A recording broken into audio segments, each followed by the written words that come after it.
Sizlarmi singlim?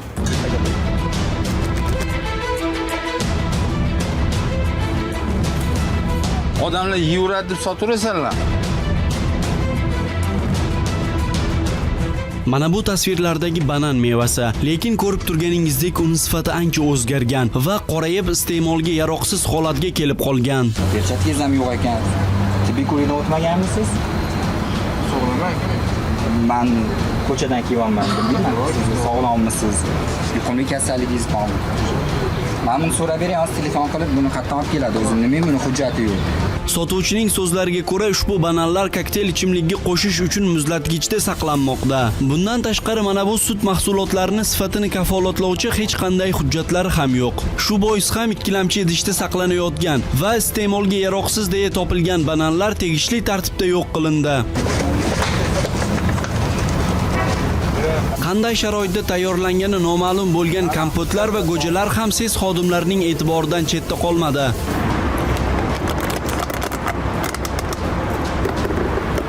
Metro bekatidan chiqishda sotilayotgan mors va anor sharbati ular ham quyosh nurida isib yotibdi. Iste'molchilar esa ushbu ichimliklarning sifati yaxshi emasligi va quyosh nurida isib qolganidan e'tiroz qilishmoqda. Ichimliklarning sertifikati so'ralganida hech qanday hujjatlari yo'qligi va bachoklarning qopqoqlaridagi maxsus plombalar ham buzilganligi aniqlandi. Shundan so'ng esa sifati kafolatlanmagan va quyosh nurida isib qolgan 200 litr anor sharbati tegishli tartibda yo'q qilindi.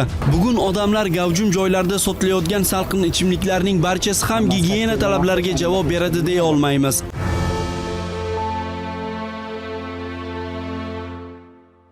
Bir qarashda oddiy ichimlik tuyulgan bu mahsulotlar ba'zi holatlarda inson salomatligiga juda jiddiy zarar keltirishi mumkin. Muammo qayerda? Nazoratning sustligimi, ishlab chiqaruvchilarning mas'uliyatsizligimi yoki o'sha har kuni iste'mol uchun mahsulotlar tanlagan xaridorlarning hafsalasizligimi, befarqligimi? Ana shu savollarga javob olish maqsadida studiyamizga ekspertlarni taklif etganmiz. Assalomu alaykum qadrli yurtdoshlar, hurmatli mehmonlar, ko'rsatuvimizning doimiy ekspertlari. Assalomu alaykum. Ana shunday mahsulotlarning bozorga chiqib ketishida dastlab kimni aybdor qilamiz? Davlatmi, tadbirkormi yoki iste'molchilarning o'zlari? Keling, mana shu savollarga javob olamiz. Marhamat, Rustam aka, o'zingiz boshlab bering. Albatta, mahsulot sifati va xavfsizligini bevosita ta'minlash lavhadan ham ko'rib turibmiz. Muhimligi bu inson organizmiga, u yoki bu darajada inson hayoti bilan bog'liq bo'lgan masala. Chunki biz iste'molchimizda ma'lum bir narsalar iste'mol qildikmi, u organizmga u yoki bu daraja ta'sir qiladi, yoki salbiy ta'sir qiladi, yoki ijobiy ta'sir qiladi. Mana savol juda to'g'ri qo'ydilaring. Bu mana shunaqa sifatsiz mahsulotlarni sotilishi kim aybdor? Bu yerda kompleks yondashish kerak-da. Birinchisi shu mahsulotni tayyorlaydiganlar.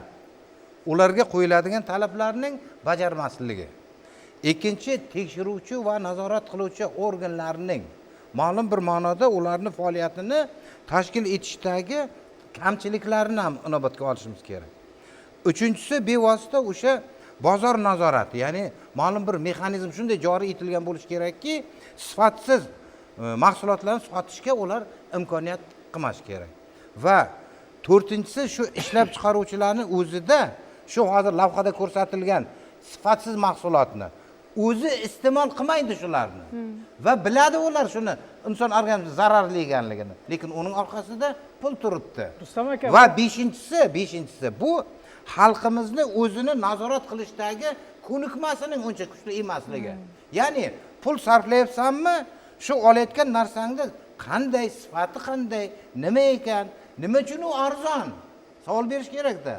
Demak, uni o'sha pulini peshona teri bilan topgan u. Nima uchun uni peshona teri bilan topgan pulini shunday sifatsiz mahsulot sarflash kerak? Ba'zida andisha qilamizda, shu ham bor. Andisha qilamizda, g'arb mamlakatida juda qattiq turadi. Uni pulini o'sha pulidan maksimal naf olishga harakat qiladi. Bizda esa odamlar shu pulini sarfladimi, mana o'sha siz aytganday andisha qilib, bir kamchiligi bo'lsa, amayli o'zim to'g'rilab qo'yaman, ovora yuramanmi deydi. Yo'q, unaqa bo'lish kerak emas. Uni pulini topdingmi, uni maksimal shuni nafini inson shu pulni topgan egasi shunga harakat qilish kerak. Siz haqsiz, mana Rustam aka. Haqiqatan ham biz mahsulotni pulimizga sotib olyapmiz-da. Sotib olayotgan mahsulotimiz sifatiga o'zimiz mas'ul bo'lishimiz kerakki, ya'ni uni iste'mol qilamiz biz. Bu tanamizga singadi u. U yaxshi mahsulot bo'lsa, sifatli bo'lsa, u bizni tanamiz uchun foydali. Agar zarar bo'lsa-chi, uni oqibati, zararni o'zimiz ko'ramiz. Endi bu yerda qarshi ikki qo'ldan degan gap bor-da, Rustam aka. Iste'molchilar bilan bog'liq masalalar ham ko'pda. To'g'ri, biz buni masalan sifatsiz mahsulotlar sotayotganlarni bugun oqlolmaymiz. Vijdon bilan, insof bilan, to'g'rimi? Sotish kerak. Abdurauf aka, nima deysiz? Mana shu ishlab chiqarayotganlar, qo'l bola endi, kompot deymiz, go'ja deymiz, shu mahsulotlarni tayyorlayotganlar tayyorlanish jarayonini bilgani uchun ham o'zi iste'mol qilmasa kerak-da. Marhamat. Ilhomjon, Rustam aka to'g'ri fikrlar aytdilar. Haqiqatan ham bu yerda kafolati yo'q-da shu mahsulotlarda mana. Ko'cha-ko'ylarda mana shu ayron, hozir mana ses xodimlarini reydlari natijasidagi video rolikni ko'rdik, video lavhani ko'rdik. Iste'molchilarimiz mana shu mahsulotlarni agar iste'mol qilmasa, bu mahsulotlar ko'chaga chiqmaydi. Ayb o'zimizda. Birinchi iste'mol sifatida bexatarligimiz. Talab bor-da. Talab bor. Ikkinchisi, arzimagan, hozir misol uchun bir stakan o'sha sifat kafolatlanmagan ayron yoki go'jalarni ichib odamzod o'ziga ko'p kasalliklarni olib keladi. Chunki hozir havo issiq.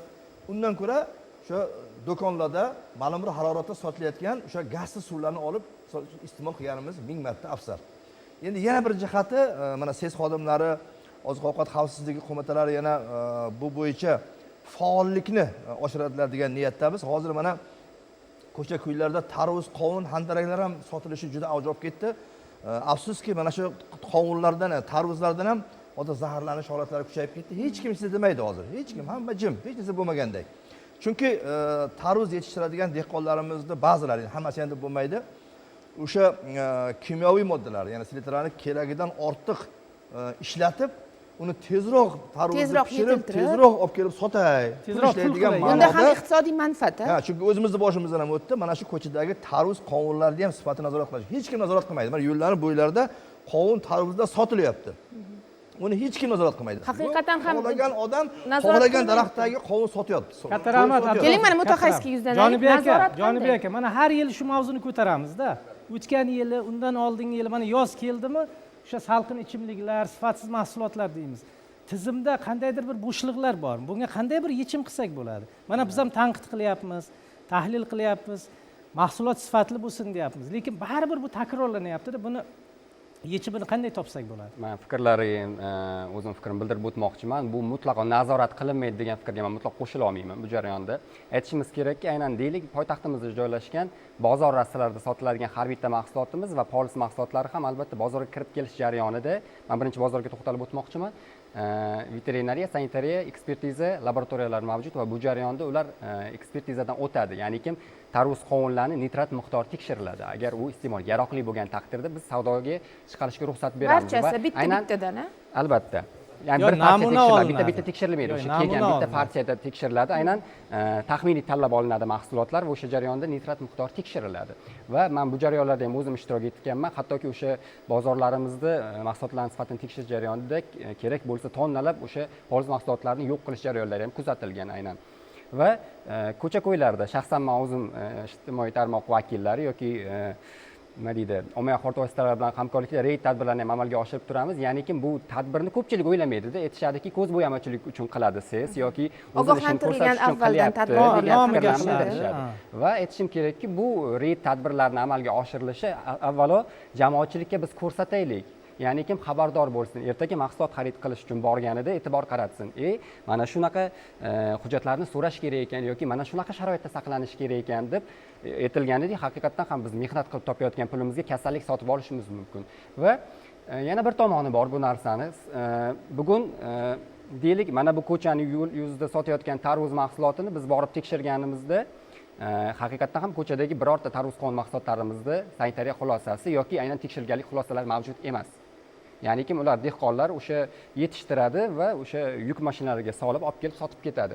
Siz borib tekshirganingizda deylik, mana shu hududdagi mahsulotni biz tekshirganimiz bilan u bir soatdan keyin boshqa joyga olib borib sotadi yoki boshqa mahsulotni olib kelib boshqa ko'chaga olib borib sotadi va mana shu jarayonda noqulayliklar yuzaga kelishi mumkin, ya'ni mahsulot sifatini nazorat qilishda. Va ko'p hollarda fuqarolarda ham shunaqa fikrlar mavjudda. Aynan men o'zimga ham juda ham ko'p fikrlar bildirishadi. Aynan salqin ichimliklar bo'lsin yoki tarvuzqon mahsulotlari bo'lsin.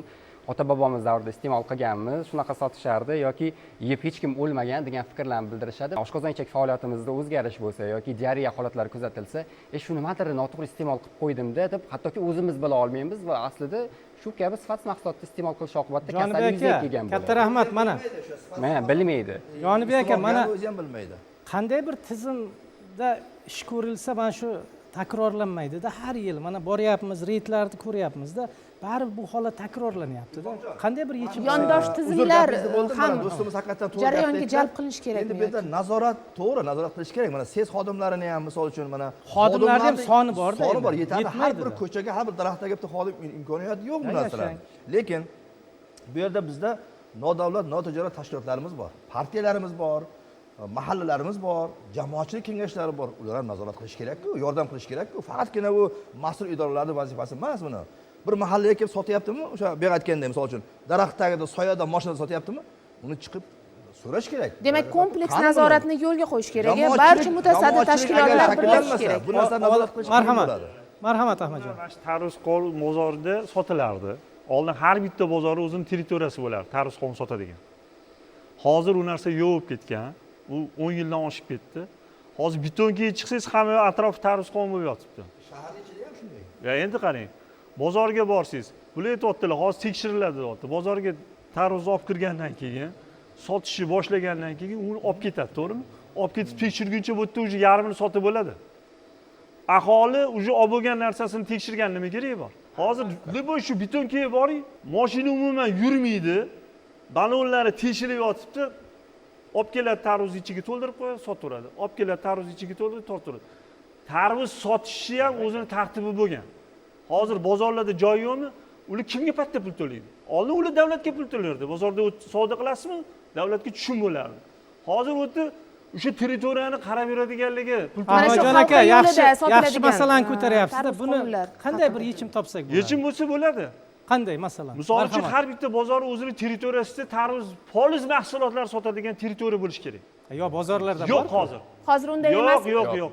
Rastalari Umuman bor, bozor. Mana Endi marhamat, buni aytganda mutaxassislardan javob Siz bir tinglaylik. noto'g'ri gapiryapsiz. Siz mutaxassis, to'g'ri tushunyapman. Lekin to'g'risini gapirmayapsiz. Tarvuz nechta joyda sotilyapti? Bir 50 ta joyda sotilyapti. Mana bitta. Ha, Unaqa bo'lmaydi. tartibli emas. Bir tartibli joy bo'ladi. Mana oddiy misol kartoshka yetishtiramiz. Biz mana opacham bor, kartoshka yetishtirganmiz. Daladan hozir teryapmiz. Dehqon kartoshkasini bozorga olib kelib sota olmaydi. Chunki nomi dehqon bozor bo'lgani bilan dehqonni o'zi o'tirib sotmaydi.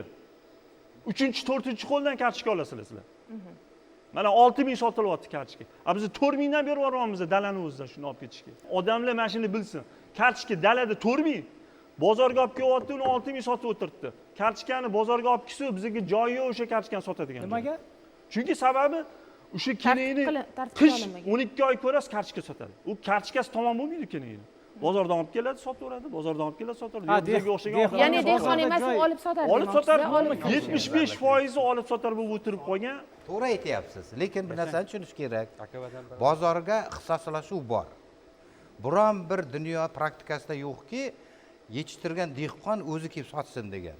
Ko'p hollarda dehqon uni ko'tara topshiradi-da, uni bozorda o'tirib sotishga vaqti ham yo'q uni. Va shunday kasblar paydo bo'lgan, o'zlaring aytyapsizlar, olib sotar deb. Shuning uchun bu o'rtadagi o'sha vositachi u bozorda tergilab, qaysini qanday narxda sotishini, chunki mijozlar dedi har xilda. Kimga yirik kartoshka kerak, kimga maydaroq kerak, boshqa. Uni chirigan pirgan ajratib, bu ixtisoslashgan bozor sotuvchilari. Uni bizlar hamma vositachilarni yo'qqa chiqarib, faqat dehqonlar sotsin deyishimiz noto'g'ri bo'ladi. Bu birinchi tarafida, ikkinchi tarafi ana shu ixtisoslashgan sotuvchilar shu mahsulotning sifatiga va uning xavfsizligiga javob berishga ko'nikma hosil qilgan ular. Mana bular misol uchun qaysini, qayerda sotishni bular belgilab bera olmaydi. Uni bozor shunaqa, bozor joy ma'lum bir hudud erkin tanlanadi. Ya'ni ular bozorning past balandini biladi. Cheklov qo'ya olmaymiz. Lekin bizga eng muhimi shuni sotadiganlar shu mahsulot xavfsizligi uchun javob beradigan mas'ulligini oshirishimiz kerak. Masalan, bir tomondan bular sanitariya yoki texnik tartibga solish, bular o'zini ishini qiladi. Lekin agar insof sotuvchilarga va ikkinchi tomon aytayapman, iste'molchi o'zi talabini kuchaytirmasa, boshqa qilmasa, bular ming harakat qilsin, qo'zi qorinday paydo bo'lib kelaveradi noqonuniy savdolar. Shuning uchun ham men demoqchimanki, birinchidan bular tizimli ishni tashkil etish kerak, shunday texnik apparatlarni ko'paytirish kerak. Sizlar demak talab qo'yishlari kerak davlat budjetidan, mana shu odamlar shuni biznesini tashkil qilish kerak. Ana shunda odamlarni ma'lum bir iste'moldagi madaniyati, boyaga aytganimday, pulini befoyda boyaga ketishiga yo'l qo'ymaydigan his paydo bo'ladi odamlarda. Xulosa qilib aytganda, iste'molchilarning savodxonligini oshirish kerak bu borada. Mana yoz keldi. Kech kuzgacha endi viloyatlardan Toshkent shahriga birgina poytaxtimizga ming tonnalab poliz mahsulotlari kirib keladi. Buni Toshkent shahar hokimligi buni o'rganish kerak. Poytaxtga, misol uchun, mana Qashqadaryodan, Surxondaryo viloyatlardan necha ming tonnalab misol uchun poliz mahsulotlari kirib kelyapti. Buni to'g'ri, misol uchun mana bozorlarimiz bor, savdo markazlarimiz bor, lekin qo'shimcha ravishda mana hozir ko'cha-ko'yda do'stimiz aytgandek, u daraxtdan bu ko'chaga qochib yurgan mashinalar sotib yurganlar bor-ku, poliz mahsulot sotuvchilar. O'shalarda har bir tumanda maxsus pavilyonlar tashkil qilish kerak. Pavilyonlar, poliz mahsulotlari sotadigan pavilyon tashkil qilish kerak. Shu poliz mahsulotlari ham ma'lum bir temperaturada, ma'lum bir haroratda saqlanishi kerak. Uni standarti bor, tartib qoidasi bor. Maxsus poliz mahsulotlariga mo'ljallangan pavilyon joylar yo'q. Katta rahmat, shuni joriy qilish kerak. Abdurahim aka, mana baribir biz mahsulotni xavfsizligi sifati haqida jon kuydiryapmiz-da. Faqat o'zimiz uchun emas, o'sha aholi ham bundan xabardor bo'lsin, iste'molchi ko'proq ma'lumotga ega bo'lsin degan maqsad bilan mana kun mavzusiga alohida e'tibor qaratdik, ekspertlarning fikrlarini eshitdik. Endi asosiy mavzuyimiz ham bevosita bozor bilan bog'liq. Mahsulotni sifati va xavfsizligini ta'minlashda bozor nazorati va mexanizmlarini joriy qilish. Bu endi ochig'i bizda yangilik sifatida, yangi bosqich desak to'g'ri bo'ladi. Shu mavzu bilan bog'liq lavhamiz bor. Shuni ko'raylik, keyin muhokamamizni, muloqotimizni davom ettiramiz. Marhamat. Mahsulotlar xavfsizligi qanday ta'minlanadi? Iste'molchilar huquqlari qanday himoya qilinadi? Bozor nazoratining zamonaviy mexanizmlari nimalardan iborat? Ana shu savollarga javob topish maqsadida Toshkent shahridagi Panoramas Tashkent mehmonxonasida Yevropa Ittifoqining TAIX dasturi hamkorligida bozor nazorati, Yevropa tajribasi mavzusida trening seminar o'tkazilmoqda. Tadbirda O'zbekiston texnik jihatdan tartibga solish agentligi, texnik jihatdan tartibga solish sohasida nazorat inspeksiyasi mutaxassislari, soha ekspertlari hamda tadbirkorlar ishtirok etmoqda. Seminar davomida mahsulotlar bozorga chiqarilgandan keyin ularning xavfsizligini ta'minlash, inson hayoti va sog'lig'ini muhofaza qilish, atrof muhitga zarar yetkazilishining oldini olishga qaratilgan bozor nazorati mexanizmlari muhokama qilinmoqda. Ayniqsa iste'molchilar huquqlarini himoya qilish, tadbirkorlik subyektlari uchun qulay shart-sharoitlar yaratish, xalqaro standartlarga mos tizimni shakllantirish masalalariga alohida e'tibor qaratilmoqda. Bugungi kunda mamlakatimizda bozor nazorati tizimini xalqaro tajriba asosida takomillashtirish, mahsulotlar xavfsizligini ta'minlash va Jahon savdo tashkiloti talablariga mos mexanizmlarni joriy etish bo'yicha izchil ishlar amalga oshirilmoqda. Mutaxassislarning ta'kidlashicha, bozor nazorati tizimini zamonaviy talablar asosida rivojlantirish, mamlakat iqtisodiyoti raqobatbardoshligini oshirish, eksport salohiyatini kengaytirish hamda aholini sifatli va xavfsiz mahsulotlar bilan ta'minlashga xizmat qiladi. O'tgan yilning dekabr oyida, 26-dekabrda prezidentimiz o'sha Oliy Majlisga va xalqimizga qilgan murojaatida o'sha mana shu masalaga alohida urg'u berib, sifatsiz va xavfsiz mahsulotlardan yiroq bo'lish, xavfsizlikni ta'minlash uchun bugun o'sha Yevropa Ittifoqi rivojlangan davlatlarning tajribasidan foydalanish, buning uchun o'sha texnik tartibga solish agentligini yangi bosqichga bir vakolatlarni olib chiqish masalalari ko'tarilgandi. Mana hozirgi tadbir ham bevosita o'sha tashabbuslarning bir davomi desak to'g'ri bo'ladi. Abdurahim aka, mana o'sha murojaatda bu masalaga alohida e'tibor qaratildi. Hammamiz iste'molchimiz, bozorga boramiz, o'sha nooziq-ovqat mahsuloti deymizmi, oziq-ovqat mahsuloti deymizmi? Ba'zida o'sha sifatiga, ishlab chiqarilgan sanasiga e'tibor beramiz, ba'zida e'tibor bermaymiz. Mana bugun o'sha bozor nazorati va mexanizmlarni yangicha bir bosqichda tartibini joriy qilamiz deyapmiz-da. Nima o'zgaradi? iste'molchi uchun qanday bir imkoniyat, manfaat bo'ladi ishlab chiqaruvchi uchun? Marhamat. So'nggi paytlarda mamlakatimizda standartlashtirish, metrologiya, sertifikatlashtirish, muvofiqligini baholash sohalariga juda katta e'tibor qaratilyapti va bir qator prezidentimizning qaror va farmonlari mazkur sohani rivojlantirish uchun imzolandi, amaliyotga joriy qilinyapti.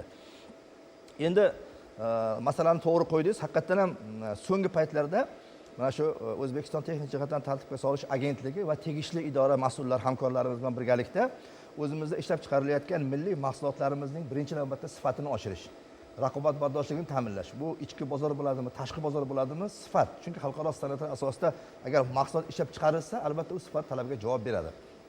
Ikkinchisi mana shu sanoat korxonalariga demak amaliy yordam berish va eng asosiysi iste'molchi manfaatlarini himoya qilish va ichki bozorni sifatsiz mahsulotlardan himoya qilish. Endi bizning tizimimizda avval Ilhomjon o'zingiz ham yaxshi bilasiz, ko'p davra suhbatlar qilgansiz, davlat nazorati tizimida ishlanardi. Endi davlat nazorati tizimida tadbirkorlik subyektlariga, ishlab chiqaruvchilarga bir qator noqulayliklar tug'dirilganligi uchun ham endi Yevropani bir qator demak davlatlarning tajribalari o'rganildi. Demak, Chexiya, Turkiya rivojlangan davlatlarning tajribalari o'rganildi va u yerda bozor nazorati tizimi joriy qilingan. Buni mutaxassislarimiz borib o'rgandi va mana lavha tomosha qildik. Mutaxassislar jalb qilindi bu yerda, mas'ullarga seminarlar o'tkazildi va bu yerda asosiy maqsad Ilhomjon bozor nazoratida demak iste'molchilarimizni murojaatlari asosida bo'ladimi yoki bir sifatsiz mahsulotlar aniqlansa ishlab chiqaruvchiga emas endi mahsulotga nisbatan demak nazorat amalga oshiriladi. Endi mana mahsulotni sotayotgan sotuvchi shunda javobgar bo'ladimi? Albatta. To'g'ri aytdingiz, hurmatli prezidentimiz tomonidan berilgan topshiriqlarga asosan tizim takomillashtirilyapti. Ya'ni davlatning maqsadi o'zgarmagan. Davlatning maqsadi o'sha iste'molga yaroqsiz mahsulotlarni chiqarishni oldini olish, xalqimizning manfaatlari doirasida xizmat qilish, ya'ni nomaqbul bo'lgan mahsulotlarni bozordan chaqirib olish, ularni yo'q qilish kerak bo'lsa, agar nomaqbulligi tasdiqlansa. Shuning uchun bizda shu yangi qonun, ikkita yangi qonun qabul qilinyapti. Bu Jahon savdo tashkilotiga kirish arafasida turganligimiz munosabati bilan, ya'ni bozor nazorati to'g'risidagi qonun va umumiy mahsulotlar xavfsizligi to'g'risidagi qonun. Ikkita qonun ham Oliy Majlis tomonidan ma'qullanib, bugungi kunda Senatda ko'rib chiqilmoqda va Senat tomonidan tasdiqlangandan keyin hurmatli prezidentimizga imzo kiritiladi. Demak, ikkita qonunning mazmun mohiyati nimadan iborat? Bozor nazorati mexanizmlarini respublikaga joriy etish, bunda tadbirkorlik subyekti emas, Abdurovga aytgandek, balki mahsulotni nazorat qilish, vakolatli nazorat, bozor nazorati organlarining vakolatlari, majburiyatlarini aniq belgilab olish, iqtisodiy operatorlarni majburiyatlari, ya'ni importyor, distribyutor, ishlab chiqaruvchi, ishlab chiqaruvchining vakolatli vakili, ular o'sha yangi tushuncha kiritilyapti, iqtisodiy operator degan, ularning vakolatlarini belgilash, aniq qilib va o'sha har bitta vakolatli organni mahsulotlar kesimida vakolatlarni belgilab olish. Bu jarayonda yana bitta narsa amalga oshirilyapti, ya'ni oziq-ovqat, nooziq-ovqat mahsulotlari aniq ajratib olindi. Bugungi kunda oziq-ovqat mahsulotlar xavfsizligi qo'mitasi tashkil etilgan, sanitariya, veterinariya, karantin sohalari birlashtirilib, bitta qo'mitaga ular shu vazifalar oziq-ovqat qo'mitasi tashkil etilib, bevosita oziq-ovqat qishloq xo'jaligi mahsulotlariga alohida mas'ul vakolatli organ va nooziq-ovqat mahsulotlariga qolgan vakolatli organlar belgilandi. Mana Yevropa ittifoqiga kirgan davlatlarning tajribasi bilan bevosita tanishib keldingiz, to'g'rimi? Mahsulot bozorga qanday kirib keladi? Bosqichlari qanday? May oyining oxirida Yevrokomissiya va agentlik o'rtasida tashkil etilgan o'sha TAIX seminar doirasida Yevropadan kelgan ekspertlar tomonidan bizga Yevropada bozor nazorati tizimi qanday tashkil qilinganligi aytganingizdek, nomuvofiq mahsulotlar qanday monitoring qilinadi, ularni oldi olinadi, tekshiriladi. Shu bo'yicha bizga to'liq ma'lumot berishdi. Yevropada yagona bozor nazorati ICSMS tizimi mavjud bo'lib, butun Yevropaga a'zo davlatlar tomonidan aniqlangan nomuvofiq mahsulotlar, bildirishnomalar, inspektorlar tomonidan amalga oshirilgan ishlar barchasi ICSMS tizimi orqali nazorat qilinadi. Qanday nazorat qilinadi o'sha tizim orqali? Bu ICSMS tizimini ishlashi 10 ta axborot tizimi asosida ishlaydi. Ya'ni bozor nazoratini asosiy mexanizmi, asosiy bir negizi yuqorida aytib o'tilgandek iste'molchilar. Iste'molchilarni xabar berishi orqali nomuvofiq mahsulotlar to'g'risida xabar berish orqali tizim ishlaydi. Demak, iste'molchi sotib olgan mahsulotini xavfsizligi sifatidan shikoyat qilsa, bozorga shikoyat qiladimi shunda? ICSMS tizimi, Safety Gate tizimi orqali ishlaydi. Safety Gate o'sha xavfsiz darvoza deb nomlasak bo'ladi. Bu nomuvofiq mahsulotlar to'g'risida ma'lumotlar bazasi. Safety Gate'ga Yevrokomissiya mahsulotni joyladimi, u mahsulot butun Yevropa davlatlarida sotilishi, davlatga olib kirilishi to'xtatiladi. ICSMS tizimi bojxona axborot tizimi bilan integratsiya qilingan bo'lib, komissiya tomonidan tasdiqlanib, shu tizimga mahsulot joylashtirilgandan keyin bojxonaga avtomatik ma'lumot uzatiladi. Endi qarang, bu chegara ortidan keladigan mahsulotlarni sifati va xavfsizligini ta'minlash uchun qilinayotgan tizimda bu. Lekin ichki bozorimiz ham bor-da. Ichki bozordagi mahsulotlarning xavfsizligi, sifati qanday ta'minlanadi? Chunki mana men dehqon xo'jaligim bo'lsa agar bir mahsulot o'zimda yerda yetishtirsam, shunday ko'tarib bozorga olib boraman-da. Abdurauf aka aytgandek, dorisini ko'proq bergan bo'lishi mumkin. Kattaroq bo'lsin hajmi, odam ko'proq ko'zdan nima qiladi-ku, ma'lumot oladi. Kattaroq bir tarvuz bo'lsin, qovun bo'lsin yoki kartoshka bo'lsin deb dorini ko'proq berish mumkin. Mana shu masalalar ham bor-da. Mana shu masalalarga ham yechim topa olamizmi bu tizim orqali? Yevropa tajribasi orqali bu masalaga ham yechim topsak bo'ladi. Hozir aytganimdek, import mahsulotlari bojxona axborot tizimida hududga kirishi chegarada to'xtatiladigan bo'lsa, ichki nazorat esa o'zi bozor nazorati nima? Bozor nazorati xavf tahlili asosida aniqlanadigan mahsulotlarga nisbatan ishlatiladigan mexanizm. Ya'ni hozirgi kunda O'zbekistonda ishlab chiqarilayotgan va import qilayotgan 100% mahsulot tekshiriladi. Har bitta mahsulot tekshiriladi. Sifati, boshqa tomonlama. Yevropada 100% mahsulotdan 1%gina xavf tahlil asosida tekshiriladi. Ya'ni Yevropada ishlab chiqarishda bo'ladimi, importda bo'ladimi, har bir mahsulot uchun xavf tahlil qilish metodologiyasi ishlab chiqarilgan. Bizning aholi mana shu tizimga qay darajada tayyor, o'rganib chiqildimi? O'zi bunday olib qarasangiz, bizning iste'molchilar Yevropa iste'molchilaridan farq qiladi-da. Yevropada shuni bildiki, 20 yil davomida shakllantirib ishga tushilgan tizim, bozor nazorati tizimi bugun yoki ertaga ishga tushadigan tizim emas. Sinovdan o'tgan tizim demoqchisiz. Bizani hozir yutug'imiz Yevropa tajribasini o'rganishdan 20 yil davomida ular sayqallab kelgan tayyor tizimni biz O'zbekiston sharoitiga moslashtirib joriy qilishimiz bizning asosiy yutug'imiz hisoblanadi. Qancha vaqt ketadi ana shu Yevropa darajasiga yetishimiz uchun? Endi Yevropaga yaqindagina a'zo bo'lgan davlatlarda 3 yildan 5 yilgacha muddatda bozor nazorati tizimi joriy qilingan. Yurgan o'sha. Yurgan. Endi bizada xuddi shu tartibda 3 yil, 5 yil, balki 7 yil davomida O'zbekistonda to'liq bozor nazorati tizimi joriy qilingan. Birinchi navbatda ma'lum bir jarayonlarni raqamlashtirish bilan bog'liq. Agarda biz o'sha tegishli jarayonlarni, shu jumladan bozor nazorati bilan bog'liq bo'lgan jarayonlarni qancha tez raqamlashtirishga o'tsak, shuncha bu narsa demak bevosita demak o'zining natijasini beradi. Tezroq natijasini ko'rsatadi. Texnik tartibga solish agentligini sizlarni 1880 ishonch raqam. Qarang, bu ham raqam ishonchdan. Bu ham raqamlashtirishda bir norozi bo'lgan odam o'sha bu kishi aytgan raqamga birdan qiladi-da, mana shunday deydi, bular bunga birdaniga demak qabul qilib oladi. Mana raqamlashni men bitta misolni keltiryapman-da, agar ana shunday raqamlashtirsakkina tizim, bizada bir qancha tizimlar ishlaydi-yu. Ichki ishlar vazirligi, favqulodda vaziyatlar vazirligi, texnik tartibga solish, farmatsevtikani u integratsiyalashtirilsa, u juda agar ana shu raqamlashtiradigan bo'lsak, har bir mahsulot yoki qayerda qanday darajada bu amalga oshirilayotganligini nafaqat bu tashkilotlar, shu bilan birga iste'molchilar uni kuzatib boradi. Bozor mexanizmi degani mana shu hisoblanadi. Bojxona qo'mitasidan mutaxassis taklif qilganmiz.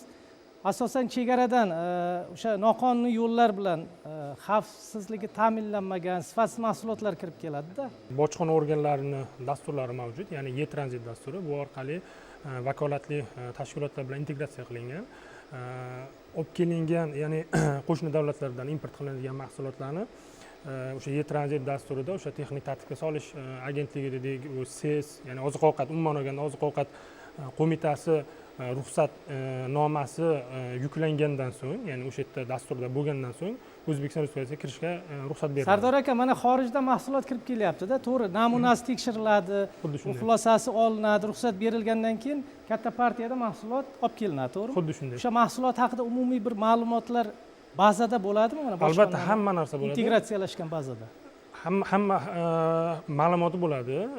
O'sha chetdan olib kirgan, og'irligi qancha, uni qayersi davlatdan olib kelyapti, qayerdan olib kelyapti, undan uni oddiy fuqaro ham tanishsa bo'ladimi? Har bir davlat organlari ham o'sha bojxona tizimi yoki boshqa sanitariya epidemiologik umuman barcha davlat tizimlari o'rtasida buni hozir integratsiya qilish davom etmoqda. Masalan, biz qo'mitamizda ham o'zimizning tizimimizda albatta bojxonadan ham kerakli ma'lumotlarni o'sha tizim orqali olish imkoniyati mavjud. Chegaradan mahsulotlar kirib keldi. Buni bojxona organlari qanchadir miqdorini tekshirdi. Albatta har bir partiya tekshiriladi. Shu bilan birga ichki bozorda ham nazoratimiz mavjud. Ya'ni Raqobat qo'mitasi va Sanitariya epidemiologik o'sha qo'mitasi standart agentligi bilan birgalikda biz nazorat xaridlarini amalga oshiramiz. Ya'ni nazorat xaridlari bu nima? Ya'ni to'g'ridan to'g'ri o'sha savdo rastalariga chiqilib, o'sha iste'mol uchun xalqimizda iste'mol bo'lgan tovarlari sotib olinadi, to'g'ridan to'g'ri laboratoriyalarga beriladi yoki boshqa standartlarga tegishli bo'lgan yoki ma'lum bir huquqiy hujjatlarga qanchalik to'g'riligini sohasi bo'yicha tekshiruvlar o'tkaziladi. Endi umumiy oladigan bo'lsak, masalan, bugungi kungacha va 5 yillikda biz yaqinda bir sarhisob qildik. 2,5 mingdan ortiq mahsulotlarning nazorat xaridlari o'tkazilgan va 450 dan yaqin mahsulotlarimiz sifatsiz deb topilgan. Ya'ni mazkur sifatsiz topilgan mahsulotlar nima qilindi? Ya'ni tegishliligi bo'yicha vakolatli organlarga jo'natiladi yoki tadbirkorlik subyektlariga aynan o'sha partiyani aytib o'tdilar, o'sha bozor nazoratining bitta qismi hisoblanadi, nazorat xaridi. Ya'ni bu o'sha mahsulotni o'zi o'sha partiyadagi agarda sifatsiz chiqadigan bo'lsa, tadbirkorlik subyektiga to'g'ridan to'g'ri chiqiladi. Albatta o'rnatilgan tartibda tekshirishlar amalga oshiriladi. Undan keyin agar sifatsiz chiqadigan bo'lsa, o'sha partiya qancha kirib kelgan, qanchasi sotilgan, qanchasi bugungi kunda o'sha omborlarda saqlanyapti yoki yoki qolgan xavfsiz hisoblangan mahsulotlar savdoga chiqariladi, xavflilar utilizatsiya qilinadi. Albatta, o'sha partiya joylardan tadbirkorlik subyektlarining o'zlari tarafidan yig'ib olinadi. Agarda sifatsiz bo'ladigan bo'lsa, sotilganlari agarda sifatsiz mahsulotlar sotilgan deb topiladigan bo'lsa, mazkur mablag'larni ular o'z iste'molchilariga qaytarib berish. Fuqaroga agar zarar yetgan bo'lsa, kompensatsiya bo'yicha kimga murojaat qilish kerak? Albatta, agarda bu holatlar birinchi tasdiqlanishi kerak. Agarda mahsulotdan iste'molchiga zarar yetgan bo'lsa, eng avvalambor buni sanitariya epidemiologik holatlarda amalga oshiriladi. Yana bir narsani aniqlab o'tib ketishim kerak. Bu yerda oziq-ovqat mahsulotlari, ya'ni poliziklari emas, upakovka qilingan, ishlab chiqaruvchisi aniq, mahsulotlar aniq bo'lgan, ya'ni sifatli deb topilgan mahsulotlar. O'sha mahsulotlarni tekshirish natijasida chiqqan sizga ma'lumotlarni aytib o'tdim. Mazkur holatlarda biz o'sha partiyani ya'ni chaqirtirib olamiz va mazkur holatlardan mablag'lar, ya'ni sotilib ketgan holatlari bo'lsa, iste'molchiga qaytarib beradi. Agarda qaytarib berish imkoni bo'lmasa, ya'ni iste'molchidan topish imkoni bo'lsa, bu mablag'lar davlat byudjetiga qaytariladi. Katta rahmat. Hozir lavhamiz bor, shuni ko'raylik, keyin muhokamamizni davom ettiramiz. Marhamat.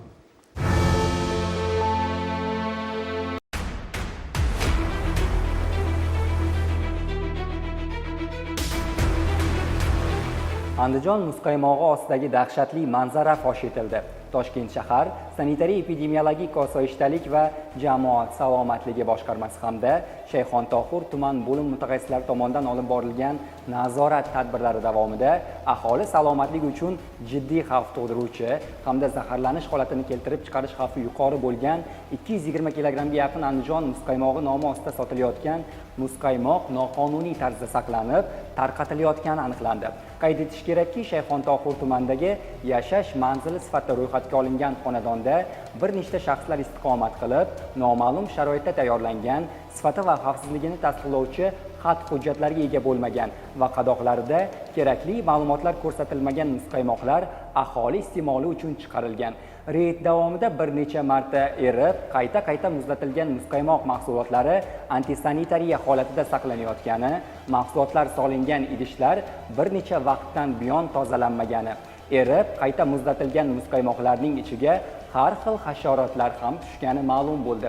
Mahsulotlarni sotish uchun ishlatiladigan qutilar esa kirlanib, ichki holati mog'orlab ketgani ham ko'zga tashlandi.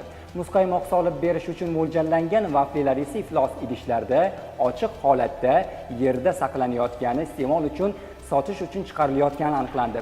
Ushbu noqonuniy faoliyat zudlik bilan to'xtatildi va insonlar salomatligi uchun jiddiy xavf tug'dirayotgan ommaviy zaharlanish holatlarini keltirib chiqaruvchi muzqaymoq mahsulotlari belgilangan tartibda yo'q qilindi.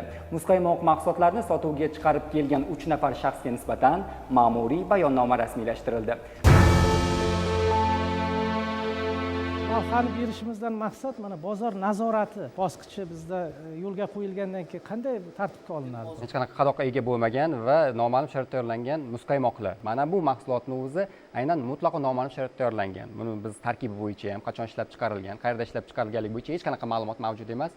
Va aynan mana shu siz aytgandek nazorat yo'lga qo'yilganda, albatta har bitta kirib keladigan, bozorga kirib keladigan mahsulot nazoratdan o'tkazilganda, aynan mana shunaqa noma'lum sharoitda tayyorlangan mahsulotlarni sotuvi to'liq cheklanishiga olib kelinadi. Mana bugungi kunda farzandlarimizga o'yinchoq sotib olamiz yoki ota-onalarimizga, eng qadrlilarimizga texnik, elektrik jihozlar sotib olamizda, ularning xavfsizligi qay darajada ishonchli?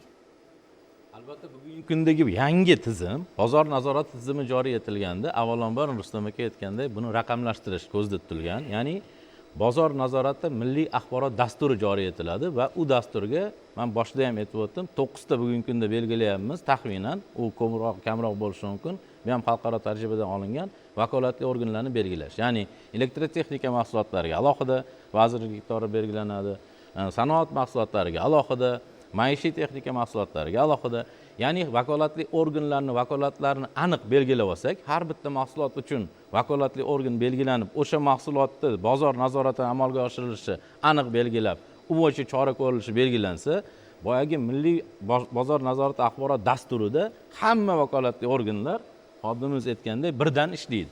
Ya'ni nomuvofiq bo'lgan mahsulotlar to'g'risidagi ma'lumot kiritiladi. Xavf tug'dirishi mumkin bo'lgan mahsulotlar to'g'risidagi ma'lumotlar kiritiladi va o'sha xalqaro tajribada juda o'zini samarasini bergan tizim ishlaydi. Ya'ni nomuvofiq mahsulotlar to'g'risida tezkor xabar berish tizimi joriy etiladi. Iste'molchilar, boyagi har bitta vakolatli organ, buni bojxona qo'mitasi, buni ekologiya, hamma vazirlik idora mas'ul bo'lganlar aniq ravshan ko'rib turadi. Mana qarang, davlat ya'ni boyagi siz aytgandek, o'zini nomini, o'zini brendini tanigan, bilgan kompaniya shu ro'yxatga kirishdan qo'rqadi.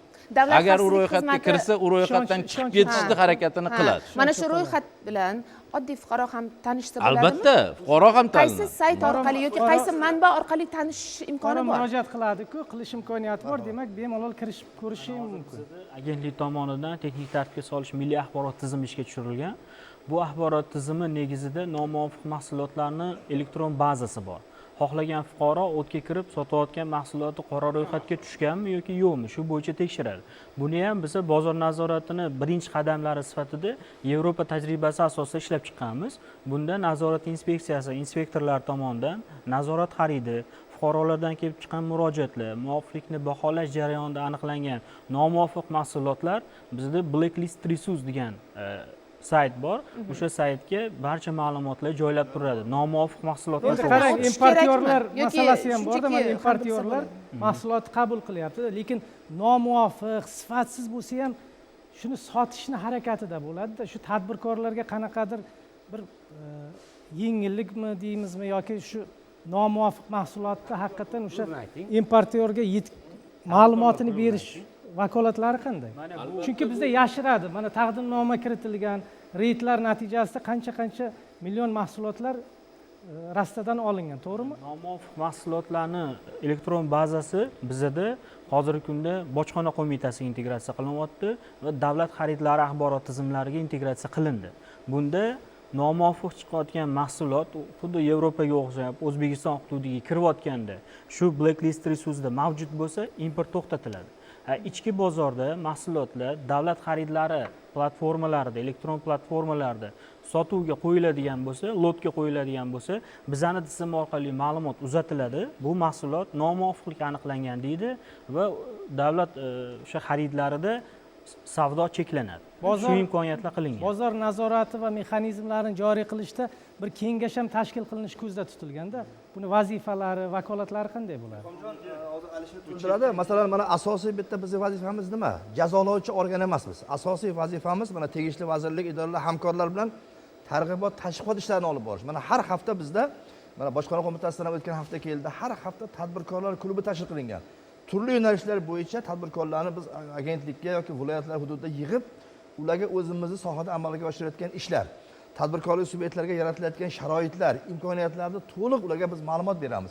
Endi o'shanda ham agar shu jarayonlarni ba'zi bir qo'shnidoshlar tadbirkorlarimiz o'sha jarayonlarni bila turib ham yana qonunbuzarlik bo'ladigan bo'lsa, albatta unga keyin qani bitta mahsulotni bir vaqtning o'zida bir nechta tashkilot nazoratga olishi bu mas'uliyatni kuchaytiradimi yoki bir sanksiyalarlikni keltirib chiqaradimi? Shunday savol ham tug'iladi-da. To'qqizta deb belgilanayotgan vakolatli organlar har bittasi o'zini mahsulotiga o'zi mas'ul bo'ladi. O'yinchoq mahsulotlarni gapiradigan bo'lsak, sanitariya epidemiologiya osoyishtalik qo'mitasi ham o'yinchoqlarni qaysidir jihatdan xavfsizligi, kimyoviy tarkibi bo'yicha sanitariya normalariga muvofiqligini tekshiradi. Raqobat qo'mitasi ham uni misol uchun raqobatbardoshligi, iste'molchilar huquqlarini poymol qilinishi yuzasidan tekshiradi. Bizning inspeksiya ham o'sha mahsulotni texnik reglamentlar, standartlar, talablariga muvofiqligini nazorat qiladi, tekshiradi, sertifikat beradi. O'sha narsalarni oldini olish maqsadida aniq vakolatlarni belgilayapmiz. Oziq-ovqatni ajratib qo'ydik, bo'ldi, oziq-ovqatga vakolatli tashkilot bor.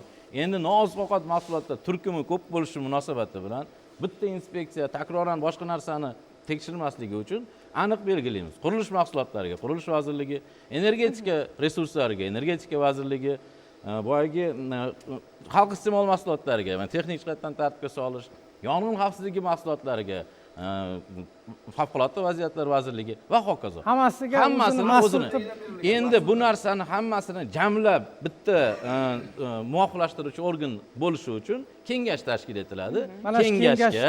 Kengashga shunaqa vakolat beriladi.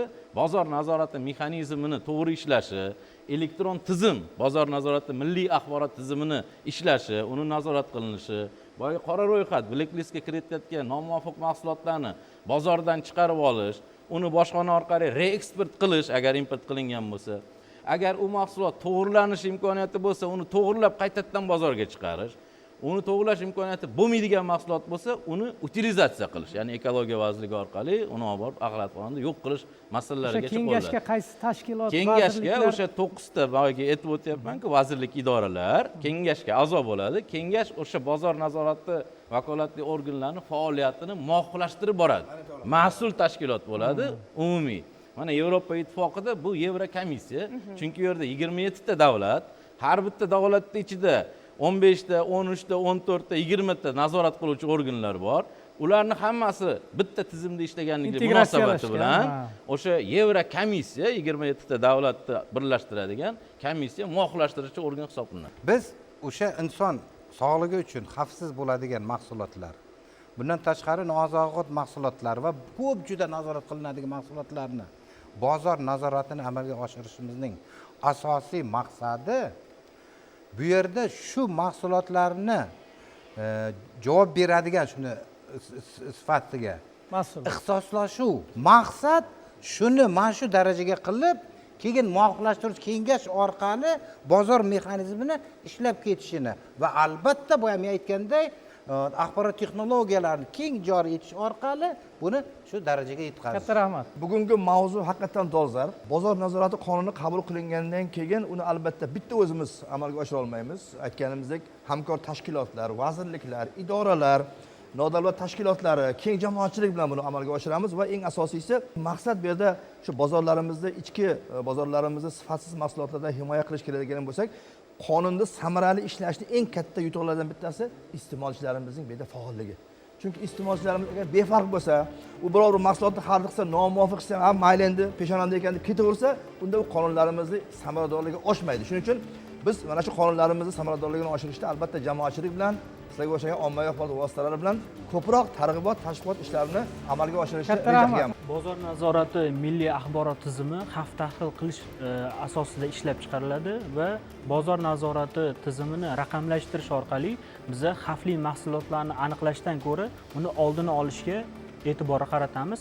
To'liq raqamlashtiriladi bozor nazorati. Katta rahmat. Iste'molchiga har doim sifatli, to'g'ri, aniq yaxshi ma'lumotga, yaxshi sifatli mahsulot yetib borishini ta'minlashga qaratilgan.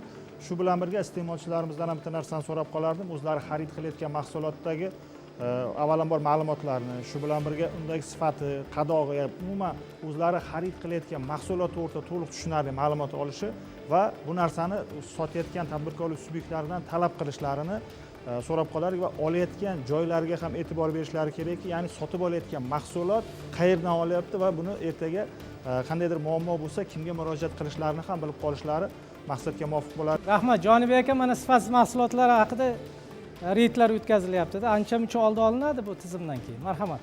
Albatta, bu jarayonda aholining sanitariya madaniyati pastligi sababli ham bu mahsulotlar iste'molga chiqib ketyapti va qayta-qayta sotilyapti deyishimiz mumkin. Nazorat organlari aholiga sifatli mahsulot yetib borishi va ularning salomatligini himoya qilish bo'yicha vakolat doirasida hamisha amalga oshiradi. Va aytgan bo'lardikki, fuqarolarimiz aynan mahsulot iste'mol qilayotganda albatta uni menga yaqinroq joyda sotyapti ekan yoki arzonroq sotyapti degan fikr bilan uni xarid qilib olish kerak emas va salomatligini himoya qilish maqsadida biz ko'p marotaba aytib o'tamiz. Sifat kafolatlangan, xat hujjatiga ega bo'lgan va to'g'ri sharoitda saqlangan biz mahsulot olsakkina o'sha xarid qilayotgan pulimizga kasallik xarid qilamiz. Katta rahmat, Sardor aka. Sifati kafolatlanmagan mahsulotlarni O'zbekiston Respublikasiga kirib kelishda oldini olish bojxona organlari mas'ul organ hisoblanadi va bu bo'yicha tegishli tashkilotlar bilan tizimli ishlar amalga oshirilmoqda. Bojxonadan kirib kelgan barcha mahsulotlar bo'yicha fuqarolar ma'lumot olishi mumkin. Shaharda har bitta rayonda jamoatchilik kengashi bo'lishi kerak. Hech bo'lmaganda 3 ta 4 ta odamlar. Har bitta bozorga borib, nima bo'lyapti, nima qo'yyapti tekshirish kerak. Har oyda hokimiyatga kirib o'sha odam hisobot berib, men bozorda mana bu narsani qilmadim. Mana bu narsa bo'lmadi, ko'rsatib berish kerak. Katta rahmat. Hokim bilish kerak. Katta rahmat. Bizga ajratilgan vaqt o'z nihoyasiga yetdi. Ijodiy guruhimiz nomidan ko'rsatuvda ishtirok etganlaringiz uchun minnatdorlik bildiramiz. Mana raqamlashtirish haqiqatdan ham hayotimizning har bir jabhasiga kirib keldi-da. Ya'ni bozorlarda nazorat, o'sha bozor mexanizmlarini joriy qilinishi ham bevosita raqamlashtirish bilan bog'liq. Bizni bugungi o'sha ko'targan mavzuyimiz albatta iste'molchilarning huquq va manfaatlarini yanada bir mukammal, mustahkam himoya qilishga qaratilgan. Bir narsani unutmasligimiz kerak, sifatli mahsulot bu tanlov emas, bu huquq. Bozorlarda xavfsizlik ta'minlanar ekan, iste'molchi ham, halol tadbirkor ham albatta yutadi. Qadrli yurtdoshlar, munosabat ko'rsatuvning keyingi sonida ko'rishguncha xayr, salomat bo'linglar.